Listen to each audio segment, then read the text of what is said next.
All is for the best in the best of all possible worlds. So says Professor Pangloss, and so believes young Candide, living a sheltered life in a beautiful castle as the illegitimate son of a baron. All seems a paradise. But things change for Candide as he gets a taste of the real world. Written in the Age of Enlightenment, read Voltaire's entertaining and satirical masterpiece, Candide. Treatise on Tolerance by Voltaire. Introduction. It seems useful in presenting to English readers the selection of the works of Voltaire to recall to the position and personality of the writer and the circumstances in which the works were written.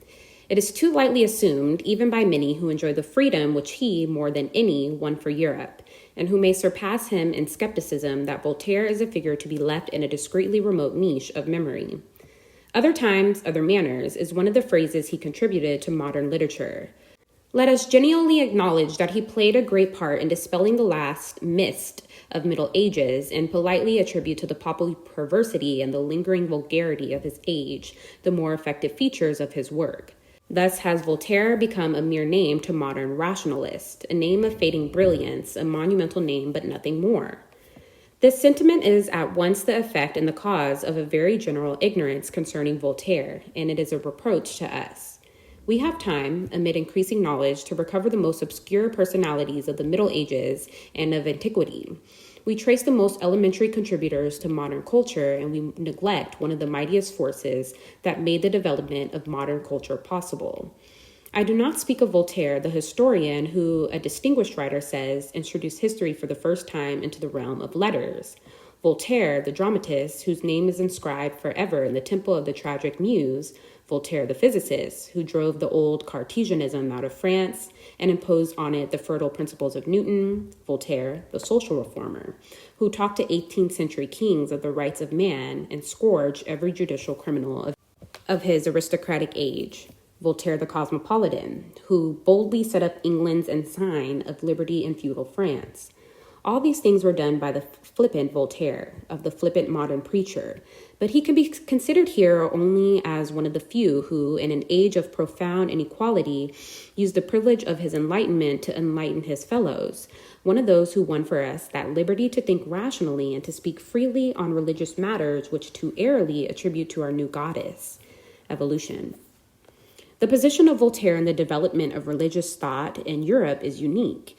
Even if his words had no application in our age, it merits the most grateful consideration. Traced to its sources, the spirit that has led modern France and modern Portugal to raise civic ideals above creeds, and that will, within a few decades, find the same expression in Spain, Italy, Belgium, and half of America, you find yourself in the first half of the 19th century, when in all those countries, a few hundred men and some women maintained a superb struggle with restored monarchs and restored Jesuits for the liberty that had been wrested from them. And you find that in the vast majority of them were disciplines of Voltaire. Go back to the very beginning of the anti-clerical movement, seek the generators of that intellectual and emotional electricity which, gathering insensibly in the atmosphere of Europe in the second half of the 18th century, burst at last in the lurid flashes and the rolling thunders of the Great Revolution. On the religious side, with which alone I am concerned here, the devastating storm was overwhelmingly due to the writings of Voltaire. Rousseau, it is true, gave to the world his simple deistic creed, and with sweet reasonableness lodged it in the minds of many. Diderot, de Holbach, and Le Maître impressed their deeper skepticism with the weight of learning. But Voltaire was the oracle of Europe. "I have no scepter, but I have a pen," he once said to Frederick the Great. And when, in his later years, he poured out from his remote chateau on the Swiss frontier the flood of satires, stories, sermons, dialogues, pamphlets, and treaties which ate deep into the fabric of old Europe, his pen proved mightier than all the scepters of its kings. To ignore Voltaire is to ignore history. My object, however, is in introducing to English readers these few characteristic specimens of his anti-clerical work is not solely to bespeak some gratefulness for the toleration and freedom which he enforced on a reluctant world, or to gratify a simple curiosity as to the character of his power. These are not dead words, not ashes of extinct fire which we disenter, for the world is not dead at which they were flung. If they cause resentment in the minds of some, the publication will be more justified. But before I explain this paradox, let me show how the works came to be written, and written in such a way. The life of Voltaire, which some conceive as a prolonged adolescence, has a very clear and instructive division into adolescence, manhood, and ripe age. All the works given in this volume belong to the last part, but we must glance at the others. François-Marie Arouet was born in the very comfortable bourgeois family of staid Parisian notary in 1694. He became a precocious, sharp-eared boy. His godfather was an abbé, a kind of ecclesiastic, not usually a priest, in the France of the time who drew his income from the church, and therefore felt more entitled than the ordinary layman to scoff at its dogmas and ignore its morals. He could plead the example of his bishops. Several of these abbés visited the home of the Arouets and gave little Zozo his first lessons in biblical criticism. In the great college of the Jesuits, he learned to articulate his skepticism. In his 17th year, he set out on the career of the letters. The kindly abbé, who, having answered to God for him at the baptismal font, felt bound to guide his fortunes, introduced him to one of the most brilliant and dissolute circles in Paris. It was a kind of club of abbés, nobles, writers, etc., and in it he would rapidly attain that large and peculiar knowledge of the Old Testament which appears in his writings.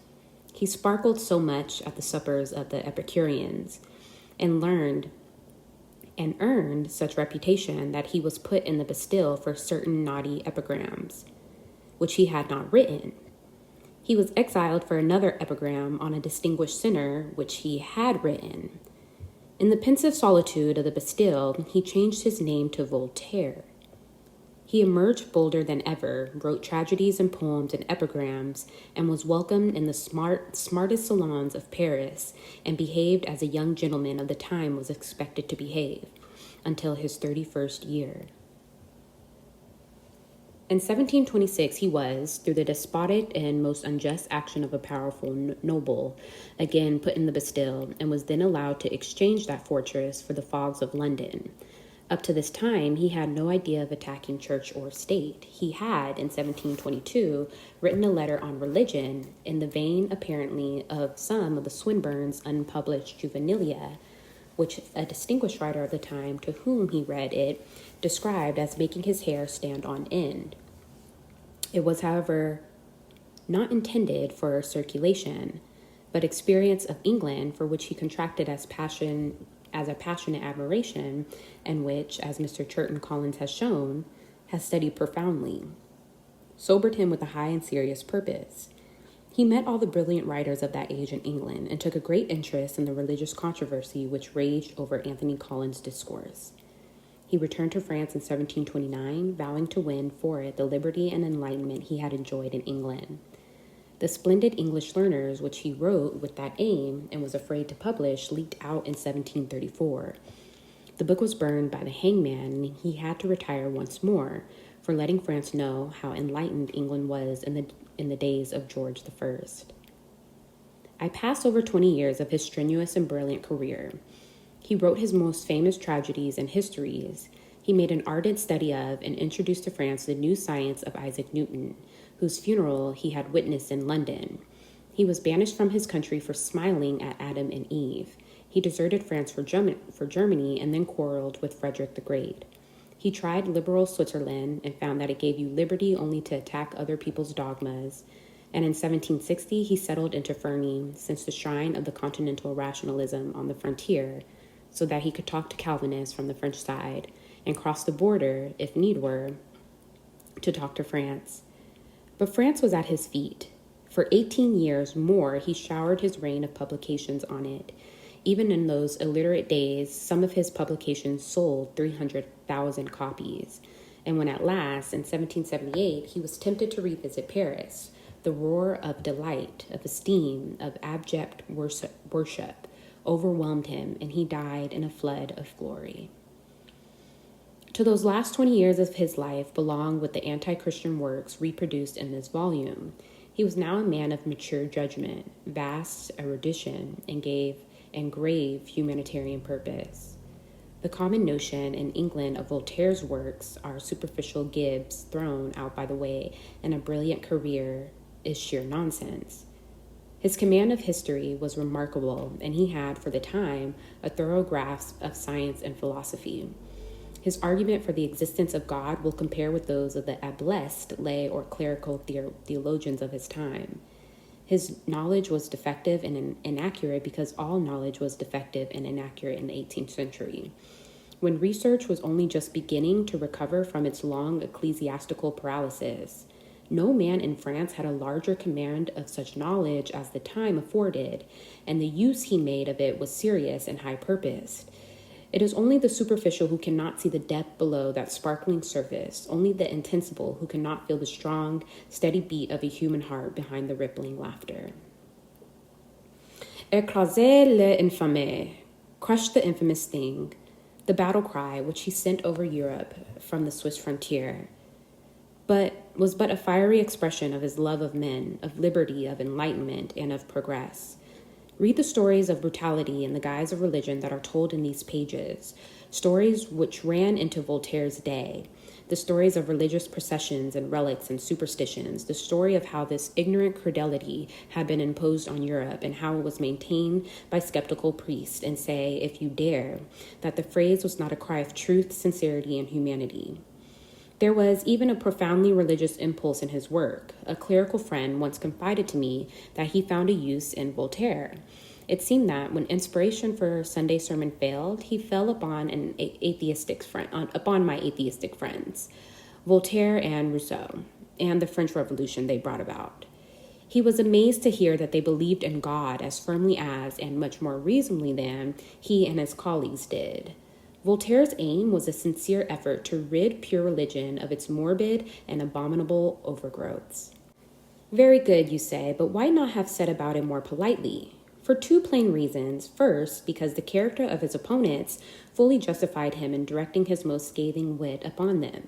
The Jesuits, who chiefly lashed, were in his own time ignominiously expelled by nearly every Catholic power in Europe and were suppressed by the Pope.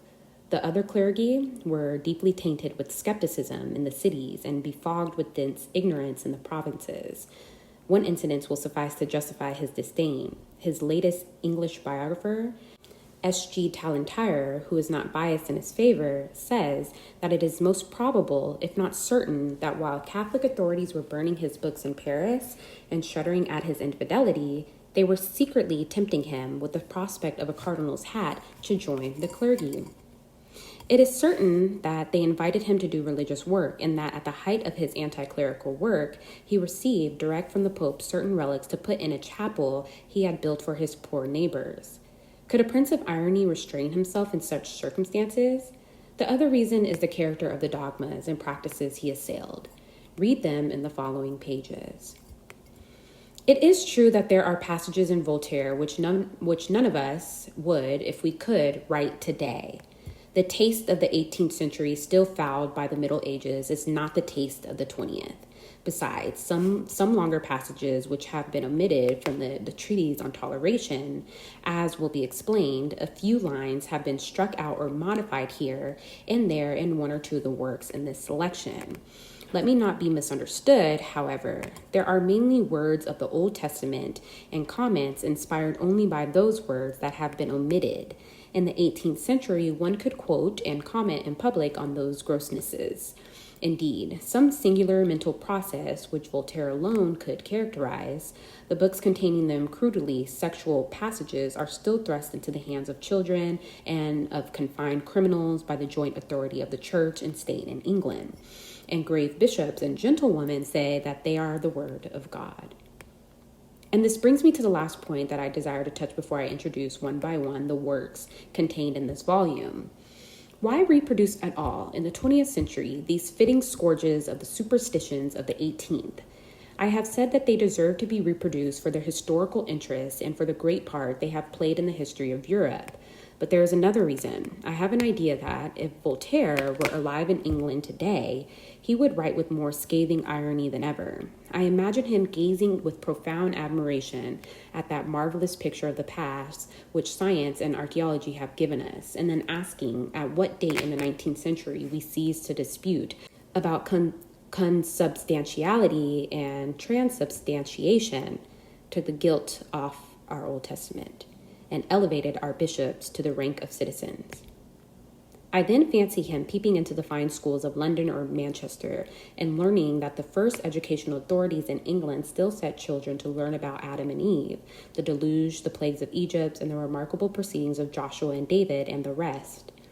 I try to conceive him studying the faces of learned judges and professors as they listen gravely to the reading of the Bible and the creeds in church on Sundays, or reverently handle the book in court.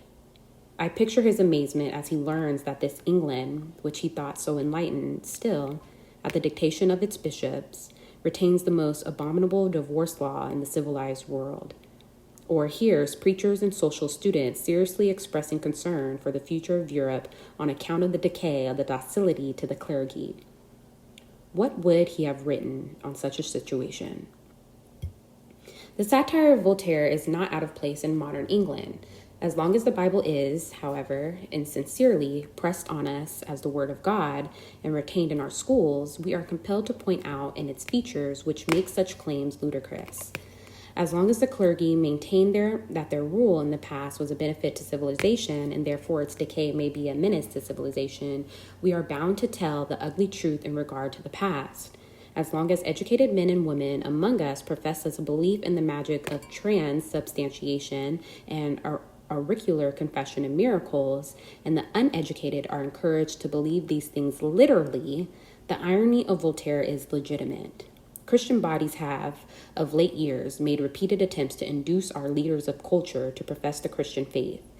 The issue has been to make it clear that the great majority of our professors, distinguished writers, and artists hold either the simple theism of Voltaire or discard even that. The doctrines attacked here by Voltaire are wholly discredited, yet they are still the official teaching of the churches, except of the Congregationalist. They are largely enforced on innocent children, and they are literally accepted by millions of our people. I see no reason to refrain from letting the irony of Voltaire fall on them once more. The reader must not, however, conclude at once that the following pages are so many red-hot charges into the tottering ranks of medieval dogmas. My aim has been to illustrate the versatility of Voltaire's genius and to exhibit his own sincere creed no less than his most penetrating scourges of what most educated men in his time and ours regard as utterly antiquated delusions. There are pages here that might receive a place of honor in the most orthodox religious journals of England. Other pages in which the irony is so subtle and temper so polite that, without the terrible name, they would puzzle many a clergyman. In the Questions of Zapata, however, and in parts of one or two other essays, I have given specimens of the Voltaire who was likened to Antichrist. The selection opens with the treatise on Toleration, which has a mainly historical interest and illustrates the finest side of Voltaire's work and character. It shows him as a profound humanitarian, putting aside in his 70th year his laughter and his comfort to take up the cause of an obscure sufferer, and shaking France as Zola did in our time, with his denunciation of a judicial crime. The story of the crime is told in the essay itself, but it is not told or in any way conveyed that, but for the action of the age rationalists, not a single effort would have been made to secure redress. His splendid action on that and a few similar occasions has been held by critical students of his career to atone for all his errors. Many Protestants who scoff at Voltaire the scoffer may learn with surprise that his noble and impassioned struggle earned for them the right to live in southern France. The treatise was published in 1763. I have omitted a number of lengthy and learned notes and one or two chapters which are incidental to the argument and of little interest today. The Three Homilies, those on superstition, on the interpretation of the Old Testament, and on the interpretation of the New Testament, are selected from 5 which Voltaire wrote in 1767, with the literary pretense that they had been delivered before some liberal congregation at London in 1765. The second of these homilies is one of the most effective indictments of the Old Testament, considered as an inspired book. Nowhere in rationalistic literature is there an exposure of the essential humanity of the Old Testament, so condensed yet so fluent, so original in form, comprehensive in range, and unanswerable in argument. It was published, it is believed, in 1767, though the first edition is marked 1766.